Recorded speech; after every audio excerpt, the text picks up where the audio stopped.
Ирэх 10 тэрбум жилд хэрэг хүн төрөлхтний соёлын иргэншил үргэлжлэн оршсоор л байвал ямар түвшинд хүрэх бол 2030 он Элон Маскын ангар гараг эслэх төлөвлөгөө албан ёсоор эхэлнэ. Эхлээд сансрын нисгэгчдийг ангар гараг руу илгээж амжилттай газартна. Энэ нь хүн төрөлхтөн сансар дээр хөрөл тавснаас хойш 2 дахь гараг дээр очсон тохиолдол болох юм. 2050 он Дэлхийн харилцаа албаны хэмэл дагуулын сүлжээ бүрэн хөгжсөөр бүх тээврийн хэрэгсэл жолоочгүй болно.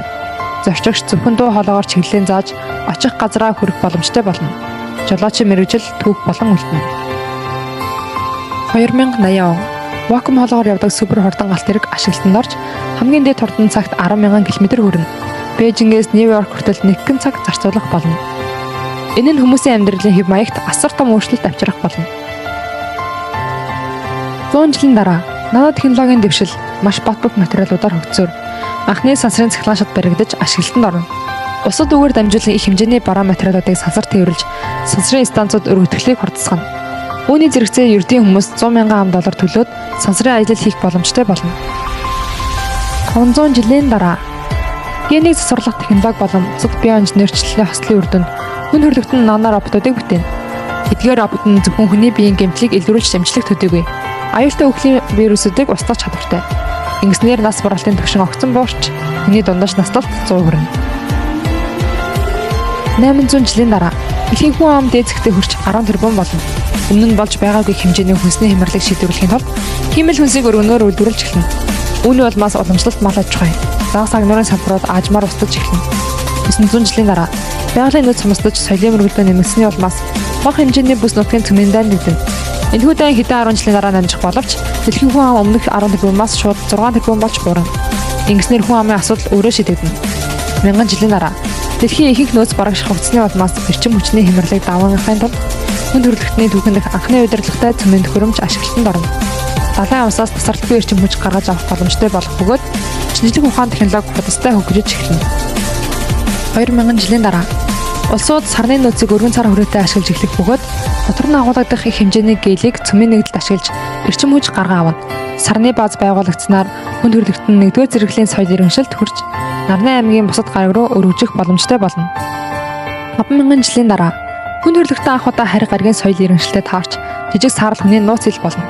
Үүнээс хараад хүн төрөлхтөн орчлын ертөнцийн цорын ганц соёл иргэншил биш гэдэг нь батлагдана. Харь гарагийн соёл иргэншил дэлхийг эзлэхээс сэргийлэхийн тулд нэгдсэн холбооны засгийн газар байгуулагдана.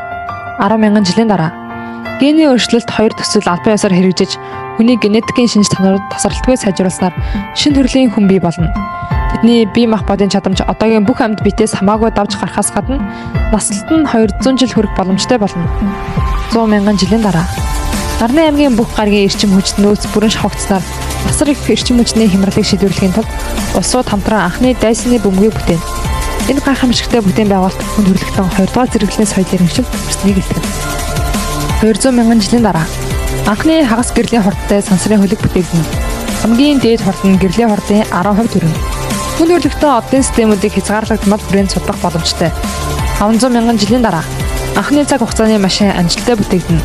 Голограф технологи ашигласнаар өнгөрсөн цаг хугацааны аль ч мөчийг эргэн харах боломжтой болох бөгөөд бүх соёл иргэншлийн нуус тайлгдана. Хүн төрөлхтний танин мэдхийн түвшин асар их өснө. 1 сая жилийн дараа ангар гарагийн бүрэн өөрчлөлт тогтоох төсөл амжилттай хэрэгжинэ. Энэ нь шинээр амьдрах боломжтой гараг болно. Хүн төрөлхтөн ангар гараг руу олноор шилжин сууршин удаан хугацаанд оршин суух бэлтгэлээ хийцгэнэ. 10 сая жилийн дараа хүний ухамсарын судалгаа түүхэн дэвшилт хүрэх бөгөөд дижитал амьдралын төсөл эхэлнэ. Бүх ухамсар ойс намжиг компьютер дээр хадгалах боломжтой болж ингэснээр тодорхой хэмжээгээр мөнгө наслах боломжтой болно. 100 сая жилийн дараа от хоорондын дайн дэгдэнэ. Харь гарагийн соёл иргэншил Нарны аймаг руу давтална. Хүн төрөлхтний эрдэмтэд хамтран ажилласны үр дүнд усны тусалтай төстэй хүчрхэг зэвсэг бүтээн. Ингэснээр дайсагнасан харь гарагийн соёл иргэншлийг бүрэн устгана. 300 сая жилийн дараа харьцангуй худалдааллын хөдөлгөөр амжилттай бүтээгдэж хүн төрөлхтөн гэрлийн хурднаас сэтрэх нислэг хийх боломжтой болж ингэснээр 3-р зэрэглэлийн соёл иргэншил төрнө. Олон тооны сансрын хөлгүүд окторгуугаар чөлөөтэй зурчина. Эцэст нь 1 тэрбум жилийн дараа нар томрон тэлж улаан аврах том од болж дэлхий ангар гараг амьдрах боломжгүй болно. Харин тэр үед хүн төрөлхтөн хаан байж байх бол